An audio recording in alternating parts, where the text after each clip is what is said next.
A simple roasted chicken thigh can be like such a joy, such a comfort thing. Now the most flavor is realized with yours bone in and skin on.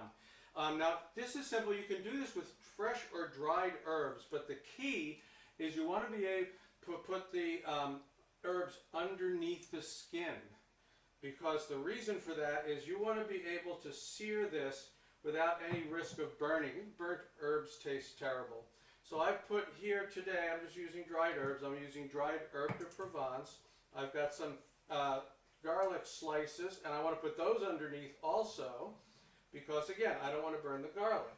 So as far as the seasoning on the outside of the chicken, all I want to do is simply just put on salt and pepper. That's all. I'm going to just put a little salt and some pepper on the outside on the skin. Now I dried these.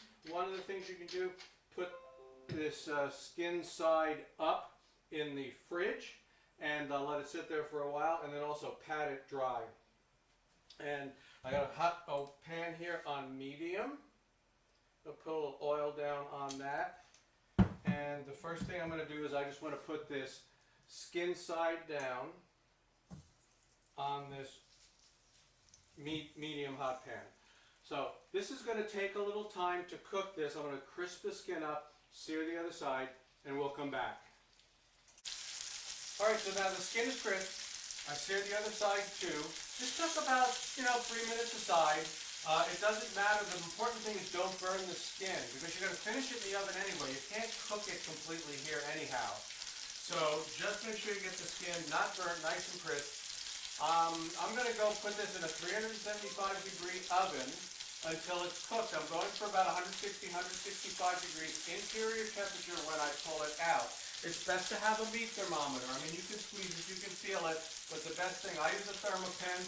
I'm not ashamed to say I need a meat thermometer a lot of the time. So the time that it's going to take in the oven is going to depend on the weight, it's going to depend on the thickness, it's going to depend on how well your oven maintains temperature.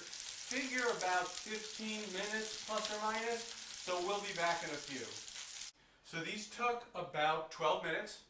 I let them rest for 5 minutes because I want them to reabsorb the juices. I don't want to cut into it and have them bleed over everything. I've plated them simply over a bed of sauteed spinach, garlic oil, and chili flakes. Why don't we give it a try?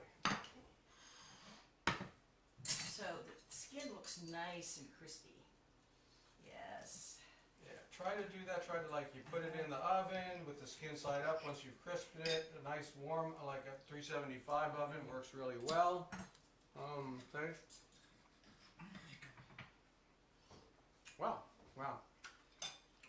Oh, super juicy. Yeah, very juicy. Yeah. Got a little of that garlic from underneath. It's got salt, pepper on it. So this is like an herb chicken. Yeah, But it's a technique.